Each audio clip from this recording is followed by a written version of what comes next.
السلام علیکم ورحمۃ اللہ وبرکاتہ۔ محترم ناظرین، میں مطالعہ کیسے کروں، اس کا یہ 23واں پارٹ ہے، اور آج کے اس پارٹ میں ہم معلوم کریں گے مطالعہ کے رہنما اصولوں میں سے ایک اہم اصول، وہ یہ ہے کہ مطالعہ کرتے ہوئے آدمی اس بات کا خیال رکھے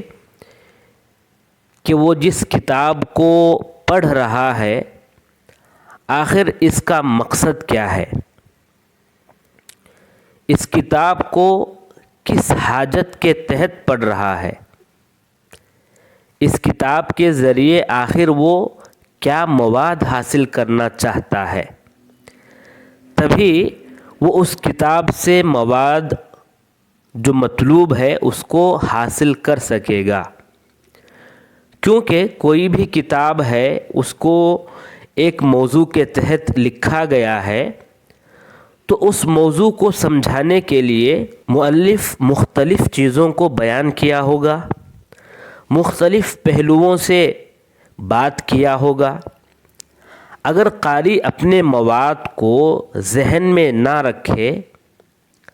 یعنی وہ جو حاصل کرنا چاہتا ہے اس کو اگر ذہن میں نہ رکھے تو ہوگا کیا، غیر مطلوب چیزوں میں پڑھ کر اصل چیز کو جو ہے وہ چھوڑ دے گا، جو اصل جس مقصد سے اس کتاب کو پڑھ رہا ہے وہی مقصد چھوڑ کر باقی دیگر چیزوں میں جو ہے وہ اپنے آپ کو ڈال دے گا۔ میں ایک چھوٹی مثال دیتا ہوں اس بات کو سمجھنے کے لیے۔ ایک کتاب ہے، کسی عالم پر ایک کتاب لکھی گئی ہے۔ اب اس عالم کی زندگی بیان کرتے ہوئے مؤلف نے کیا کیا، مختلف پہلوؤں پر بات کی۔ اس دور میں سیاسی حالت کیسے تھے، معاشرتی حالات کیسے تھے، تہذیب و تمدن کیسا تھا،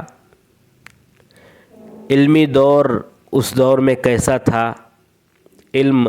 ترقی پر تھا، لوگ جو ہے کس طرح کرتے تھے، تو ان تمام پہلوؤں پر ایک مؤلف جو ہے بات کرتا ہے۔ لیکن ہم اس کتاب کو کیوں پڑھ رہے ہیں؟ ہم اس کتاب کو ایک عالم کی زندگی کو معلوم کرنے کے لیے، ایک عالم کی زندگی، اس کی حیات، ان کے بارے میں چند جو ہے باتیں معلوم کرنے کے لیے ہم کتاب کو اٹھائے ہیں۔ اور ہم کیا کر رہے ہیں، انہوں نے مؤلف نے جو سیاسی حالات بیان کیے اس پر زیادہ توجہ دے رہے ہیں، یا معاشرتی جو حالات بیان کیے اس پر زیادہ توجہ دے رہے ہیں، جو اصل مواد ہے اس کو ہم حاصل نہیں کر رہے ہیں، اس پر زیادہ توجہ نہیں دے رہے ہیں، اور ہم باقی چیزوں میں توجہ دے رہے ہیں، تو گویا کہ ہمارا جو مقصد ہے وہ بیکار ہو چکا ہے۔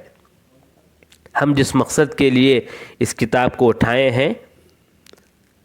ہم اس مقصد پر قائم نہیں ہیں، بلکہ دیگر چیزوں میں پڑ گئے ہیں۔ تو یہ بات ہمیشہ یاد رہے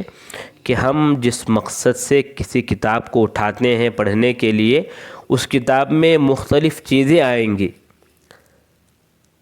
اصل ایک عنوان کے تحت کتاب لکھی گئی ہے، تو اصل عنوان کے علاوہ کئی فروعی مسائل آئیں گے، کئی اور باتیں آئیں گی، تو ہم کو فروعی مسائل میں الجھ کر نہیں رہ جانا ہے، دیگر باتوں میں پڑھ کر اپنے مقصد کو جو ہے ہم ختم نہ کریں، بلکہ ہمارا جو ٹارگٹ ہے، ہمارا جو نشانہ ہے، ہم اس کو جو ہے ضرور حاصل کرنے کی کوشش کریں۔ باقی فروعی مسائل ہیں، دیگر باتیں ہیں، تو ان کو جو ہے ہم دیگر باتوں کی طرح ہی رکھیں، فروعی مسائل کی طرح ہی رکھیں، ان کو جو ہے زیادہ اہمیت نہ دیں۔ ہاں، جب ان کی ضرورت پڑے گی تو ہم اس پر زیادہ توجہ نہیں دیں گے، بلکہ ان فروعی مسائل پر ہی زیادہ توجہ دیں گے۔ تو ہم جو ٹارگٹ بنائے ہیں، جو نشانہ بنائے ہیں، اس کے حساب سے جو ہے کسی بھی کتاب کو پڑھیں گے، تبھی جا کر ہم اس کتاب سے مکمل طور پر فائدہ اٹھا پائیں گے۔ یہ آج کی بات ہے۔ اللہ سے دعا ہے اللہ تبارک و تعالی مجھے آپ کو سمجھنے کی توفیق عطا فرمائے، آمین یا رب العالمین۔